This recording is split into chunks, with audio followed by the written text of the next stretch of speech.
ریاست مخالف منصوبہ بندی کے ٹھوس ثبوت موجود ہیں، شرپسند عناصر کو قرار واقعی سزا دی جائے گی۔ وزیر اعظم شہباز شریف کا ترک خبر رساں ادارے کو انٹرویو، بولے چیئرمین پی ٹی آئی کے خلاف سنگین کرپشن کے الزامات ہیں، اگر وہ سچے تھے تو عدالت سے کلین چٹ لے لیتے، بدترین سیاسی انتقام کے باوجود کسی ادارے پر حملہ نہیں کیا۔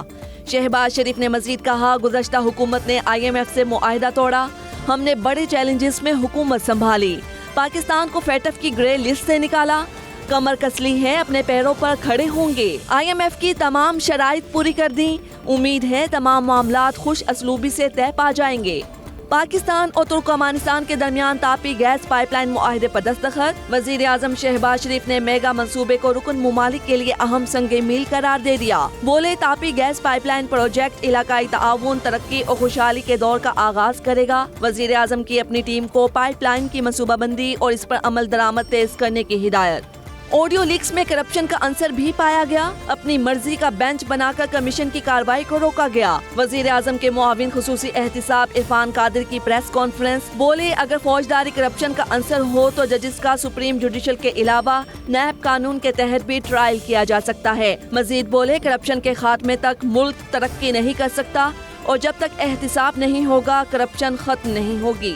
جہانگیر ترین آج نئی سیاسی پارٹی کا باقاعدہ اعلان کریں گے، نام استحکام پاکستان پارٹی ہوگا، پی ٹی آئی کے بڑے ناموں سمیت 120 سے زائد سابق ارکان شامل۔ سابق وزیر اعظم کے لیے انتھک محنت کی، انہیں وزیر اعظم بنوایا، کرسی پر بیٹھتے ہی ان کے تیور بدل گئے، مگر آج تک ان کے خلاف ایک لفظ نہیں کہا۔ جہانگیر ترین پہلی بار کھل کر بول پڑے، علیم خان کے گھر عشائیے سے خطاب میں کہا، پنجاب میں نمبر پورے نہیں تھے پھر بھی وزیر اعلیٰ بنوایا، وہ لوگ آگے آ گئے جن کی کوئی پارٹی خدمات نہیں تھیں، ان پر اور فیملی پر FIRs کٹوا دی گئیں، علیم خان کو 100 دن کے لیے جیل میں ڈال دیا گیا، اب ہم نے نئی پارٹی بنائی ہے، ملک و قوم کے حالات بہتر ہوں گے۔ پی ٹی آئی چھوڑ کر جانے والے ریاست کے ساتھ کھڑے ہیں، وہ غداری کا لیبل اپنے اوپر لگانے کو تیار نہیں۔ وزیر اعظم کے معاون خصوصی عطا تارڑ کی میڈیا سے گفتگو، بولے لاڈلا مختلف حربوں سے عدالتی کارروائی میں تاخیر کر رہا ہے، وہ جیل میں ہوتا تو کوئٹہ میں ایڈوکیٹ عبدالرزاق کا قتل نہ ہوتا۔ مزید بولے جہانگیر ترین کے ساتھ آئیڈیل ورکنگ ریلیشن شپ ہے، مستقبل کا فیصلہ بعد میں ہوگا۔ پنجاب کے سابق وزیر داخلہ ہاشم ڈوگر کا ڈیموکریٹس گروپ ختم کرنے کا اعلان، ٹویٹ میں کہا وہ آخری وقت تک PDM کے خلاف ہی سیاست کریں گے۔ ہاشم ڈوگر نے PTI چھوڑنے والے ارکان پر مشتمل ڈیموکریٹس گروپ بنایا تھا، گروپ کے کچھ ارکان پہلے ہی جہانگیر ترین کی نئی سیاسی جماعت کو جوائن کر چکے ہیں۔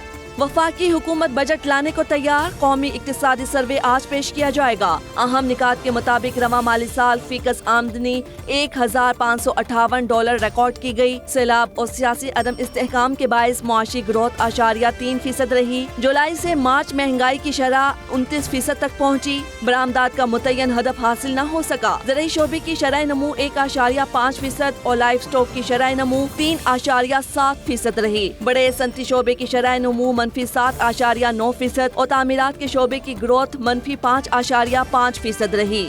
آئندہ مالی سال کا بجٹ کل پیش ہوگا، 6,000 ارب سے زائد مالیاتی خسارہ متوقع، حجم 130,800 ارب روپے سے زائد رہنے کا امکان، FBR ٹیکس کا ہدف 98 کھرب، قرضوں اور سود کی ادائیگی کا ہدف 76 کھرب روپے سے زائد رکھے جانے کی توقع، انفراسٹرکچر کی بہتری پر سب سے زیادہ 52% فنڈز خرچ کرنے کا پلان، وفاق اور صوبوں کا ترقیاتی بجٹ 27 کھرب سے زائد ہونے کا امکان، توانائی کے لیے 89 ارب، بھاشا ڈیم کے لیے 45 ارب روپے رکھے جائیں گے۔ بجٹ میں گریڈ 1 سے 16 تک سرکاری ملازمین کی تنخواہوں میں 30% اضافے کی تجویز، گریڈ 17 سے 22 تک تنخواہوں میں 20% تک اضافے کا امکان، پینشن میں 15 سے 20% اضافے کی تجویز بھی آ گئی۔ نئے بجٹ میں قرضوں کی واپسی میں مشکلات، ذرائع وزارت خزانہ کے مطابق آئندہ مالی سال قرض کا صرف 14% ادا کیا جا سکے گا۔ کل قومی قرضہ 54,000 ارب روپے ہو چکا، سود کی رقم بھی 8,000 ارب روپے سے تجاوز کر گئی۔ نئے بجٹ میں 7,000 ارب روپے سے زیادہ ادائیگی کا امکان نہیں۔ دوسری جانب ملک کے 5 بڑے شعبوں میں ٹیکس چوری کی تہلکہ خیز رپورٹ سامنے آ گئی۔ عالمی ریسرچ کمپنی ایپسوس کے مطابق ریئل اسٹیٹ، چائے، سگریٹ، ٹائرز، آئل اور فارماسیوٹیکل سیکٹر میں سالانہ 956 ارب روپے کی ٹیکس چوری ہو رہی ہے۔ آئندہ مالی سال کے بجٹ میں نان فائلرز کے لیے ٹیکسوں میں اضافہ کنفرم. پراپرٹی سیکٹر کی لین دین پر ود ہولڈنگ ٹیکس 2 گنا کیا جائے گا. نان فائلرز کے لیے گاڑیوں پر بھی ٹیکس میں اضافہ متوقع. پاکستان بزنس کونسل نے انجن کیپیسٹی کے بجائے خریداری رسید پر ود ہولڈنگ ٹیکس کی تجویز دی گئی. آئندہ بجٹ میں درآمدی گاڑیوں پر اضافی ڈیوٹی اور ٹیکس لگے گا. برآمدات کا ہدف $30 ارب اور درآمدات کا ہدف $58 ارب 80 کروڑ ہوگا. آمدن بڑھانے کے لیے بینکوں سے رقوم نکلوانے پر ود ہولڈنگ ٹیکس لگانے کی سفارش بھی آ گئی. 9 مئی کو جناح ہاؤس حملے کا ایک اور شرپسند بے نقاب. عاشق خان درانی انصاف یوتھ ونگ لاہور کا انفارمیشن سیکرٹری ہے. شرپسند حاشی جناح ہاؤس پر حملے کے دوران انقلاب کے نعرے لگاتا رہا کہ لوگوں انقلاب مبارک ہو، ہم فوجیوں سے جان چھڑائیں گے. اپنے بیان میں شرپسند عاشق خان کا کہنا ہے کور کمانڈر ہاؤس پر حملے کی منصوبہ بندی زمان پاک میں کی گئی. منصوبے میں یاسمین راشد، محمود الرشید اور شیخ امتیاز تھے. چیئرمین پی ٹی آئی نے فوج کے خلاف ہمارے ذہنوں میں جو بھرا تھا وہ اثر انداز ہوا. 9 مئی کے منصوبہ سازوں اور ماسٹر مائنڈز کے خلاف قانون کی گرفت مضبوط کرنے کا وقت آ گیا.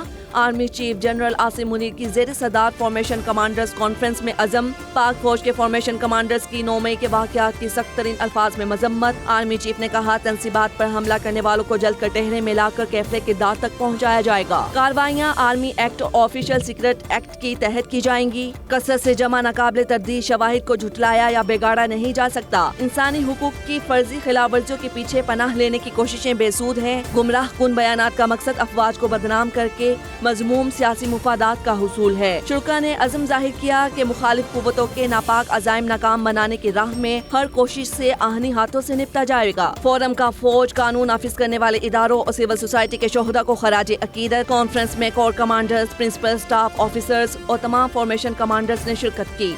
شہداء کے غم زدہ گھر والوں کا 9 مئی کے شرپسندوں کو کڑی سزا دینے کا مطالبہ. اہلیہ شہید حوالدار شعیب علی کہتی ہیں سانحہ 9 مئی کا بہت دکھ ہے. شہید نائب صوبیدار محمد فاروق عباسی کی بیٹی نے کہا آج ہم شہداء کے خون کی وجہ سے ملک میں بیٹھے ہیں. سانحہ 9 مئی کے ذمہ دار میرے ملک کے دشمن ہیں. دوسری جانب شہداء پاک فوج کے معصوم بچوں کا جناح ہاؤس لاہور کا دورہ. اشک بار کر دینے والے دل سوز مناظر. شہداء پاک فوج کے بچوں نے کہا کیا شہداء کا خون اس قدر سستا تھا کہ اس کی قدر بھی نہ کی جا سکے.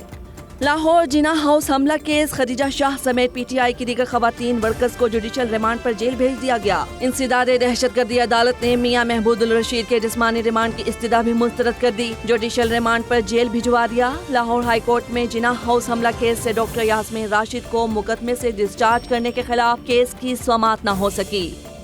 سندھ کا بجٹ 10 جون کو پیش کیا جائے گا. صوبائی حکومت کا سیلاب سے متاثرہ کسانوں کو مزید سبسڈی دینے کا فیصلہ. یوریا اور ڈی اے پی کھاد پر فی کسان 60,000 روپے سبسڈی ملے گی. 1 ایکڑ سے 12.5 ایکڑ تک زمین رکھنے والے 2,34,000 کسان مستفید ہوں گے. دوسری جانب وفاقی حکومت نے سندھ میں 16 چھوٹے ڈیموں کی تعمیر کی منظوری دے دی.